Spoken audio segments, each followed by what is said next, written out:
Flaherty Manufacturing Company produces one product, Kibo. Because of wide fluctuations in demand for Kibo, the assembly department experiences significant variations in monthly production levels.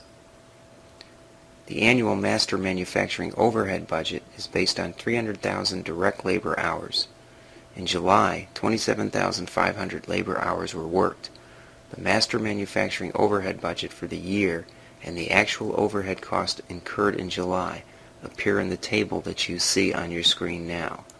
So you see that the master budget on an annual basis had variable cost and fixed cost that came to $1,050,000, and the actual in July were $90,000.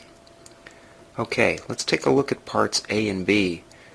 They've asked us to prepare a monthly overhead flexible budget for the year ending December 31st, 2010, assuming monthly production levels range from 22,500 to 30,000 direct labor hours, and we're to use increments of 2,500 direct labor hours. Then on B, we'll prepare a budget report for the month of July 2010, comparing actual results with the budget data based on the flexible budget. Now on this slide, I've duplicated the key numbers that came from the table on the earlier slide, and we're going to have that in front of us so that we can illustrate how we put together Part A, which is the Flexible Monthly Manufacturing Overhead Budget Assembly Department for the year 2010. And it's a flexible overhead budget because we have 4 possible levels of activity, and the levels of activity are based on direct labor hours. Okay, so take a look at indirect labor. We've got it calculated as $1.20, and that represents the cost per direct labor hour. And we calculated that by taking the total indirect labor cost and dividing it by the number of hours that were provided in the problem. When we do this, we derive $1.20 per direct labor hour. Then we multiply it times the 4 different levels of activity. So we're multiplying it times 22,500 direct labor hours. We're multiplying it again times 25,000 direct labor hours. And that one got us 30,000, and so on. Then we go through this same procedure for indirect materials, utilities, and maintenance. All of these were variable cost. We had the total dollar amount. We knew how many direct labor hours were used, and we're able to derive the cost per direct labor hour. So then after we multiply the cost per direct labor hour times the various levels of activity, which again is direct labor hours starting at 22,500, then going up to 30,000 in increments of 2,500 hours. When we put that all together, we can then add to come up with the total variable cost. Or we can add the per unit costs and multiply that. The total of the per unit cost comes to 240. Multiply that times the direct labor hours, and we've calculated the total variable cost. Now looking back at the top, you see that fixed costs are given as well, and they're given in a monthly amount and the annual amount. If we take the monthly amount and multiply it times 12, we'll get the annual amount. So we see that at least for July, fixed costs were truly fixed. They did not vary at all.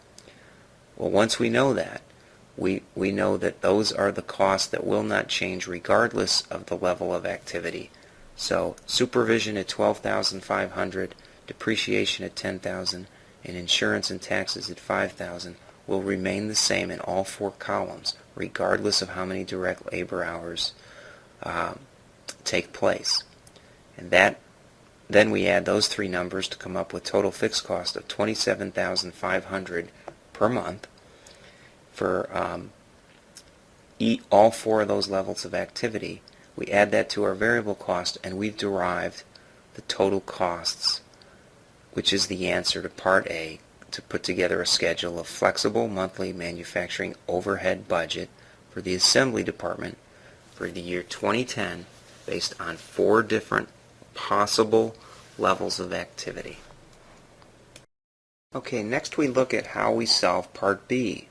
And Part B really involves taking the information at 27,500 of direct labor hours and comparing the flexible budget we just produced at that level to the actual costs that were provided earlier. And I've got a couple arrows here just to show you where the numbers come from. So the 33,000 of indirect labor is written down, and the 19,250 of indirect materials. Then the 8,000 of 250 is brought to the budget at 27,500 direct labor hours.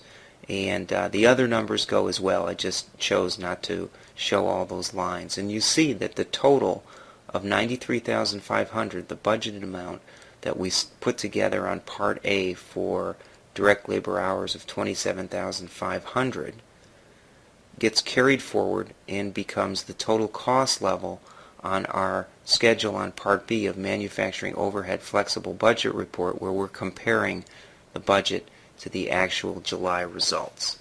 And once we compare the budget to the actual results, we then can compute the difference and determine whether the costs were less than budget, in which case we've got a favorable difference, or whether the costs exceeded the budget, in which case it's an unfavorable variance. Okay, next we answer Part C, which says, were costs effectively controlled? And what we see is that based on the budget report that you see, control over cost was effective. We had favorable differences for variable costs, and of course fixed costs, there was no differences between budgeted and actual cost. Part D says, state the formula for computing total monthly budgeted cost in the assembly department. And the formula that we see is that fixed cost of 27,500 plus total variable cost of 240 per direct labor hour unit will generate our total costs for whatever level of activity we incur. And then finally, we take a look at Part E, which says, prepare the flexible budget graph showing total budgeted cost at 25,000 and 27,500 direct labor hours. Use increments of 5,000 on the horizontal axis and increments of 10,000 on the vertical axis. And now I'll show you what that looks like. Okay, now you see the graph in front of you, and you see the fixed costs appear as a horizontal line, about 27,500, and then we've got a variable cost that start at the fixed cost point where it crosses the y-axis and then goes up on a positive slope because it represents an increase in cost as the direct labor hours go up, and as a result we can see the total budgeted cost line on our graph. We can also then see lines where total cost appeared based on budgeted levels and based on actual results.